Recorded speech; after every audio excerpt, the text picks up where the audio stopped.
Dibukanya matanya lah, kan kaget si Mark. Dia ngeliat Hechan. Hai, halo, balik lagi sama gue di channel gue dan bukan channel orang lain. Kali ini gue nggak bakal reaction FF kayak biasanya, karena akhir-akhir ini gue baca FF di Wattpad itu kayak biasa aja gitu, nggak ada vibe apa-apa.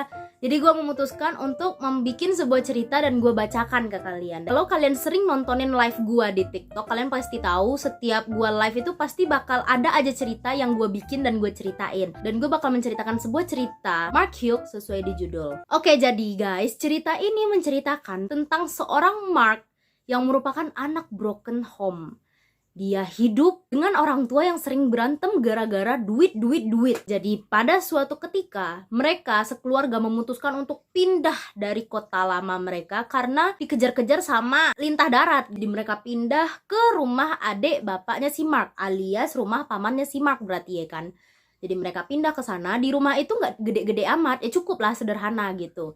Dan di dalam rumah itu ada 2 kamar. Dan Mark tidur di kamar yang paling kecil. Cat dindingnya itu warna biru muda. Pokoknya gemes lah. Interior di kamar itu kayak nggak terlalu berantakan. Baru ditinggalin 2 bulan. Tapi Mark nih heran gitu loh, kenapa baju-baju di lemari itu masih ada beberapa. Jadi Mark itu berpositif thinking aja, mungkin tasnya nggak muat, terus beberapa baju yang nggak mau dipakai lagi itu disimpan aja. Karena ini rumah baru ya kan, kurang afdol rasanya kalau tidak mengeksplor. Jadi Mark keluar dari kamarnya, dia ngeliat-liat dapur, ngeliat kamar mandi, cek bak mandi gitu, ada gayung lope apa tidak. Nah, habis itu sampai nih si Mark di lorong menuju ke gudang. Mark ini pokoknya semuanya harus gue explore gitulah. Dia jalan menuju gudang, gudangnya itu tuh kunci, tapi untung gemboknya udah berkarat gara-gara tetesan air yang jatuh dari genteng yang bocor. Terus sama dia dibuka lah, nggak apa-apa lah, intip aja ya kan rumah gua gitu. Dibuka sama dia gemboknya karena berkarat jadi gampang patah. Udah terbuka, pas dia buka tuh pintu, baunya semerbak. Bukan bau martabak kacang ya, bau busuk kayak Habis itu Mark ngeliat ke lantai, Mak, banyak loh tikus-tikus mati di lantai. Pantasan ada bau-bau kayak begini. Dan Mark itu walaupun bau, dia tetap masuk ke dalam, ngeliat gudang berantakan. Namanya juga gudang ya kan, mau ada nggak ada orang di rumah itu, namanya gudang juga tetap berantakan. Setelah itu Mark ngeliat ada boneka beruang warna coklat gemoy dekat kolong meja. Terus Mark tanpa pikir panjang diambilnya tuh boneka. Gara-gara terkontaminasi bau gitu, dicuci, disikat pakai sabun colek, sabun batang. Terus dijemur. Malamnya diambil lagi, ditaruh di sudut kasur dia. Nggak apa-apa, jomblo nih, temen tidur gitu. Aduh, ngenes banget anjir si Mark. Keesokan harinya pas Mark pengen pergi ke kampus, dia keluar rumah tuh, ditutupnya lah pintu, kan nggak dikunci, ditutup doang. Habis itu kaget dia ngeliat ada seorang anak laki-laki kira-kira seumuran dia dan setinggi dia tapi agak rendahan dikit, itu lagi nyiram bunga. Heran dong dia, nih siapa nih, keluarga gue perasaan nggak punya duit nih buat nyewa tukang kebun. Lu siapa? Kok ada di teras rumah gua gitu kira-kira? Tanya si Mark. Si anak laki-laki ini balik badan dengan senyuman sumringah manis asoy. Dia berkata, "Oh hai kak, aku dari rumah sana, aku sering kesini buat nyiram bunga sama bersih-bersihin rumah ini. Aku nggak tahu kalau rumah ini ada penghuninya sekarang. Nama aku Hechan kak," kata si anak yang mengaku dirinya Hechan. Mark ngeliat Hechan menjelaskan tentang dirinya dengan sangat-sangat lembut, soft, gemoy. Dia pun terpana, oh my god, gitulah kira-kira. Terus si Mark pun tersadar dari lamunannya, memuja betapa indahnya makhluk di depan dia, anjay. Terus Mark pun, oh ya udah, gue pergi ke kampus dulu ya gitu. Akhirnya Mark jalan menjauh, sesekali dia nengok ke belakang. Hechan balik lagi serius nyiram bunga. Jam 7 malam Mark baru sampai di rumah. Terus orang tuanya di rumah lagi berantem, ngeliat Mark yang baru pulang malam-malam gini, yang udah gelap gini, marah dong ya. Terus ditanya, kok baru pulang jam segini? Kalau nggak ada niatan pulang nggak usah pulang. Jadi duit kuliah si Mark ini udah lama nggak dibayar. Dan kata Mark, kata orang kuliahannya dia itu di kampus sana, kalau nggak dibayar Mark nggak boleh lagi kuliah. Duit mulu. Orang tua Mark pun bilang kayak gini, ya udah kalau nggak kuliah ya udah nggak usah, repotin aja gitu. Mark pun kesel masuk ke kamar, banting pintu. Tiba-tiba Mark kaget, ada Hechan di kamar dia. Lah ini ngape lagi nih bocil ada di kamar gua gitu. Hechan lagi duduk meringkuk di lantai sambil meluk kaki dia sendiri. Terus si Mark nanya, lu siapa? Lu siapa? Hechan, kok kok ada di sini gitu, tanya si Mark. Terus Hechan naikin muka dia. Tadi pas aku lagi beresin rumah, ada orang yang datang sambil marah-marah berantem. Aku takut terus aku sembunyi di sini kak, kata Hechan gitu. Ngeliat Hechan yang ngomong kayak gitu, Mark itu luluh lah ya kan. Ya kali Mark nggak melewat ngeliat Hechan segitu gemoynya. Akhirnya Mark pun ngizinin Hechan buat tidur di sini. Udah besok aja pulang, ya kali nyuruh pulang malam-malam gini kan. Keesokan harinya Mark terbangun, dia nggak ngeliat ada Hechan di samping dia seperti tadi malam tidur. Abis itu dia pun turun dari kasurnya ngeliat keluar. Hechan mana gitu. Pas dia jalan ke dapur, dia ngeliat ada nasi goreng lengkap dengan telur setengah matang. Dan ada catatan di samping nasi goreng itu. Kak, ini aku buatin untuk kakak, dimakan ya, aku pulang, makasih gitu. Mark itu fokus ke catatan itu dan dia gemes sendiri, kayak seolah-olah Hechan itu bikin catatan itu kayak anak kecil yang baru belajar nulis gitu. Nah, dimakan sama dia nasi goreng itu, ya kali dibuang ya kan. Oke, singkatnya pada malam hari orang tua Mark itu nggak pulang semalaman. Sebenarnya pulang nggak pulang juga sama aja sih bagi si Mark. Tapi dia tiba-tiba menggalau di kamar dia. Sambil meluk boneka beruang itu dia ngeliat keluar jendela. Dia nggak bisa bohongin dirinya sendiri kalau dia kangen sama Hechan. Dia berharap datang ke si Hechan, gua bosen gitu. Pokoknya dia bergumam minta si Hechan buat datang. Tiba-tiba terdengar suara ketok pintu. Tok tok tok. Mark lagi asik melamun. Ya kesel dong ya, ini siapa lagi yang ngetok pintu malam-malam gitu kira-kira. Terus dia turun dari kasur, buka pintu, ternyata Hechan. Ngeliat Hechan datang, Mark seneng bukan kepalang. Iya, doanya langsung dijamah sama Tuhan. Dan Hechan bilang, aku takut tidur sendiri kak, aku tidur sama kakak lagi ya gitu, kata Hechan. Mark pun ngefly dong serius. Mark itu ngomong dalam hatinya, oh ya nggak apa-apa deh, sini tidur sama kakak selamanya, nggak apa-apa gitu. Di situ Hechan pun naik ke atas kasur dan dia minjem boneka beruangnya si Mark, dibolehin sama si Mark. Dan Mark tanya, Hechan, kamu di sini nggak dicariin sama orang tua kamu, kata si Mark gitu kan. Terus Hechan bilang, orang tua aku nggak sayang sama aku kak, aku mau hilang, mau nggak pulang, nggak pernah dicariin, kata si Hechan gitu. Akhirnya Mark pun nggak mau tanya-tanya lagi, dia biarin aja Hechan bobo. Dan Mark pun nggak bisa nahan diri buat nggak meluk Hechan. Akhirnya semalaman itu si Mark itu meluk Hechan gitu, kelonan lah mereka sampai pagi.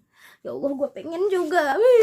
Besoknya seperti biasa, dia nggak menemukan ada Hechan di kamar dia. Abis itu dia langsung keluar kamar, langsung pergi ke dapur ya kan. Kemarin ada nasi goreng, sekarang mana tahu ada mie goreng, kue tiaw gitu. Terus ternyata betul, Hechan ada di dapur, tapi makanan nggak ada. Aduh, kasihan banget sih Mark. Adanya Hechan lagi berdiri di depan jendela ngadep keluar. Terus Mark itu mendekat Hechan, tiba-tiba Hechannya berbalik. Kak, ikut aku yuk kak. Heran dong si Mark ya kan. Ikut kemana dek? Hechan nggak ada jawab, dia cuma terus bilang, kak ikut aku yuk kak, aku nggak mau sendirian kak, ikut aku yuk kak gitu. Dan terus meracau, ikut aku katanya. Terus si Mark megang bahu dia, Hechan gitu kata dia. Dan Hechan pun tersadar ya kan, jarak mereka itu kan deket gitu kan, deket. Terus Hechan itu didorongnya bahu si Mark gitu. Mark pun tuh terdorong, dorongannya itu pelan tapi sakit banget. Terus pas Mark lagi ngusap-ngusap bahu dia gini, Hechan pun lari. Mark pun gak sempet ngejar, tak pergi kemana lagi tuh anak. Dan setelah kejadian itu, sampai malam, sampai orang tua Mark tertidur, Mark ini belum tidur nungguin Hechan. Berharap Hechan datang lagi, kayak, ayo dong, datang lagi dong gitu. Masa gak datang? Tadi malam aja datang malam-malam gitu. Dia pengen sama Hechan terus tidurnya. Mark lagi gumam, manggil-manggil Hechan. Tiba-tiba, Kak Mark gitu. Pas Mark menoleh, Hechan udah ada di bingkai pintu dia. Mark seneng, serius, sampai Mark itu lupa bertanya dalam otaknya, kenapa Hechan bisa ada di rumah dia, di bingkai pintu kamar dia tanpa mengetok pintu, tanpa dibukakan pintu, tanpa ada suara jalan langkah kaki. Tiba-tiba aja ting, ada di depan pintu dia, ada di bingkai pintunya si Mark.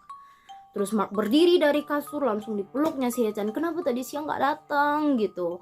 Terus si Mark ngajak si Hechan masuk ke dalam kamar dia, duduklah di pinggiran kasur. Mark ini udah meneguhkan hatinya bakal mengungkapkan perasaannya. Iya, dia cinta sama si Hechan.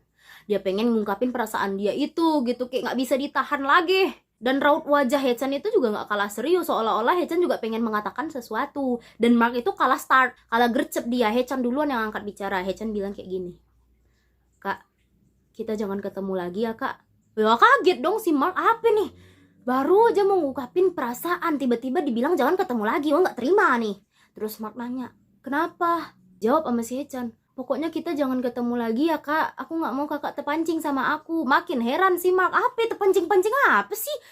Ngomong apa sih Hechan? Kata si Mark kayak gitu. Terus Hechan memfinalkan kata-katanya, pokoknya kita jangan ketemu lagi kak. Kakak jangan ingat-ingat aku lagi, kakak jangan panggil-panggil aku lagi. Kita nggak bisa sama-sama kak, aku nggak mau, kata Hechan kayak gitu. Mark pun mendengar itu kayak, apa sih, bacot banget. Terus Mark kayak kesel, langsung dia tarik bahu si Hechan, diciumnya si Hechan. Iya, disosor sama si Mark. Kalau di real life kan si Hechan suka nyosor, kalau ini si Mark yang nyosor duluan gitu. Kissing scene pun terjadi, nggak bakal gue jelasin ya, gila aja kayak di wetpad, tidak. Terus setelah beberapa detik si Mark itu mencium si Hechan, ciuman pun terlepas karena Mark itu ngerasain bibirnya dingin kali. Terus dia mulai mencium aroma-aroma busuk yang gak sedap. Dibukanya matanya lah, kan kaget si Mark. Dia ngeliat Hechan udah pucat, membiru, dan tulang pipi yang tirus sekali. Hechan tersenyum tapi netesin air mata. Terus sama si Hechan ditutupnya mata si Mark kayak gini. Ketika mata Mark ditutup, Mark terasa kayak dibawa ke dimensi lain. Sekelebat cahaya itu dia lihat di mata dia sampai dia kayak ditarik ke dimensi lain gitu. Nah, dan di dimensi lain itu dia berdiri di kamar tempat dia itu, kamar yang ada cat warna biru muda. Tapi dia ngeliat Hechan lagi duduk meringkuk di sudut kasur meluk boneka beruang yang dia temuin di gudang. Tiba-tiba pintu kamar terbuka tebal gitu. Masuk 2 orang cewek cowok dan Mark kenal mereka. Itu adalah paman sama bibinya, dan itu artinya Hechan adalah sepupu dia. Goblok banget dia nggak kenal sama muka sepupu sendiri. Dan habis itu dia ngeliat Hechan ditarik tuh sama orang tuanya alias sama paman bibinya si Mark itu. Ditarik kan, si Mark juga ngikutin. Dia ngeliat Hechan dipukulin, dicambuk pakai ikat pinggang. Hechan udah meronta-ronta minta ampun, minta tolong gitu, sambil dia terus megang boneka beruang coklat dia itu. Dia udah nangis-nangis. Mark pengen bantuin tapi nggak bisa, dia nggak ada megang apa-apa, kayak tembus gitu. Nah, kayak megang angin. Dan sampai di satu saat Hechan itu udah kayak nggak berdaya, udah berdarah-darah, ditarik sama bapaknya masuk ke gudang, digembok. Karena Mark itu nggak bisa megang apa-apa, dicobanya lah kan melangkah masuk ke pintu yang ditutup, tembus anjir. Masuk dia ke dalam gudang, dia ngeliat Hechan di sana, minta tolong keluarin dia dari gudang, udah nangis-nangis. Dan Mark pun kasihan ngeliat Hechan, dia pengen bantuin tapi megang apa aja nggak bisa gitu loh. Tiba-tiba tikus keluar dari sarangnya pengen menghampiri Hechan. Hechan takut, jadi sama Hechan itu refleks diinjak-injaknya gitu tikus dia. Inilah kenapa di awal tadi banyak Mark ngeliat tikus-tikus mati di lantai. Habis itu Hechan mendekat ke kolong meja, dia duduk, ditaruhnya boneka beruang dia itu di luar kolong, dia masuk ke dalam kolong, dia tidur. Hechan di dimensi nyata narik tangan dia, dan Mark pun kembali masuk ke di dimensi yang nyata. Dia kembali membuka mata dia dan kembali ngeliat ada Hechan di depan dia. Dan Mark kali ini udah gak peduli sama bau yang dikeluarin sama Hechan yang ada di depan dia. Dia peluk Hechan, tapi Hechan hilang. Hechan tiba-tiba lenyap. Panik, Mark turun dari kasur, dibukanya pintu, dibanting. Sampai orang tua si Mark ini di kamarnya terbangun, saking kerasnya tuh suara pintu. Mark itu lari ke gudang, dia yakin pasti di gudang. Dia pergi ke gudang gitu kan, dibukanya pintu. Dia gak peduli lagi sama bau yang semakin bau daripada di awal gitu. Bau bangkai udah mulai tercium, tapi Mark gak peduli sama itu gitu. Dia masuk ke dalam kan, dia dekatin lagi meja tempat dia ketemu boneka beruang itu. Cuma dia dibanting. Dan Mark menemukan Hechan dengan hoodie yang sama seperti yang ia pakai beberapa hari belakangan. Itulah gobloknya si Mark. Dia nggak sadar kalau Hechan pakai hoodie itu terus. Dengan wajah yang biru pucat, pipi tirus, dia terduduk, dia peluk tuh si Hechan. Peluk kayak nangis. Dia nggak ada ngomong apa-apa, dia nangis aja. Tiba-tiba terdengar suara teriakan dari pintu gudang. Siapa yang teriak? Orang tua si Mark. Kenapa mereka teriak? Mereka ngelihat anak tunggal mereka, si Mark, lagi meluk mayat yang udah hitam membusuk banyak belatung. Tapi apa yang dilihat si Mark? Nggak ada belatung apa-apa. Dia cuma ngelihat wajah Hechan yang kurus sama biru pucat. Tapi yang dilihat sama orang tua si Mark beda sayang. Yang dilihat sama orang tua si Mark adalah mayat yang bahkan mukanya udah nggak jelas itu siapa. Saking udah membusuk dan banyak belatung. Bahkan belatung itu naik-naik ke baju si Mark. Tapi Mark nggak sadar itu, dia tetap meluk, dia tetap nangis. Singkat cerita, ambulan pun dipanggil, polisi pun dipanggil, jasad Hechan diamankan, dibawa buat diotopsi. Habis itu ketika Mark masih dalam keadaan shock, dia ngelihat lagi ke arah rumah yang dulu ditunjuk Hae-chan sebagai rumah dia. Dia lihat lagi, gak ada. Semak-semak pohon, gak ada rumah. Jadi singkatnya, Hae-chan udah meninggal sejak 3 bulan yang lalu. Sedangkan rumah itu ditinggalin 2 bulan yang lalu. Itu artinya orang tua Hae-chan secara sadar mengurung Hae-chan selama 1 bulan tanpa dikasih makanan, dikasih minuman. Secara sadar itu. Akhirnya orang tuanya Hae-chan pun diamankan oleh polisi. Ya dipenjara aja udah, untuk apa diaman-amanin. Hae-chan mati karena kelaparan. Dan kemudian di pemakamannya Hae-chan, Mark tinggal sendiri di pemakaman itu ketika orang lain udah pergi. Mark ngeliat makam Hae-chan dengan tatapan kosong. Terus dia bilang kayak gini, Hae-chan, aku sayang banget sama kamu. Makasih ya udah datang, ngasih kenangan walaupun cuma sebentar. Sekarang kamu istirahat yang tenang ya. Terus Mark pun ngambil nafas, tenangin diri. Masih belum menerima keadaan. Terus dia ngomong lagi, Hae-chan, tolong lahir lagi ya. Kita ketemu, aku bakal jadiin kamu milik aku dan aku bakal jaga kamu. Gitu kata si Mark. Terus si Mark naruh boneka beruang yang sedari tadi dia pegang di makam si Hae-chan. Hae-chan, teman kamu aku balikin lagi.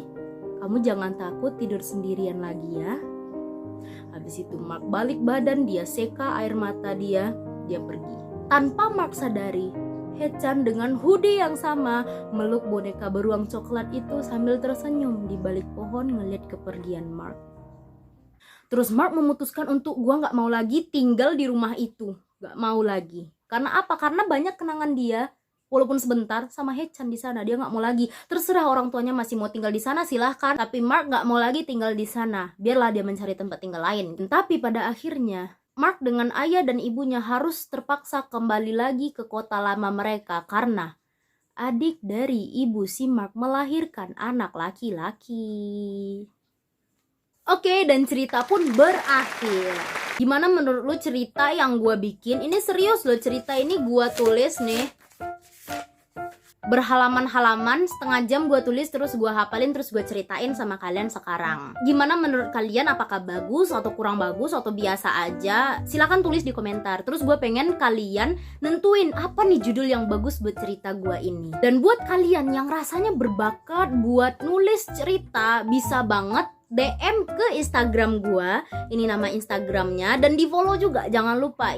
Harus di follow. Bakal gua baca, gua pahami, dan gua ceritakan ke kalian gitu. Dan kalau kalian suka sama channel ini, boleh banget tolong di subscribe. Dan terima kasih atas dukungan kalian selama ini. Dan mohon maaf banget, memang akhir-akhir ini gua rada sibuk sama tugas sekolahan gua, dan mengharuskan gua untuk jeda dulu deh rajin up kontennya gitu. Gua bakal coba bagi-bagi waktu lagi. And see you next time.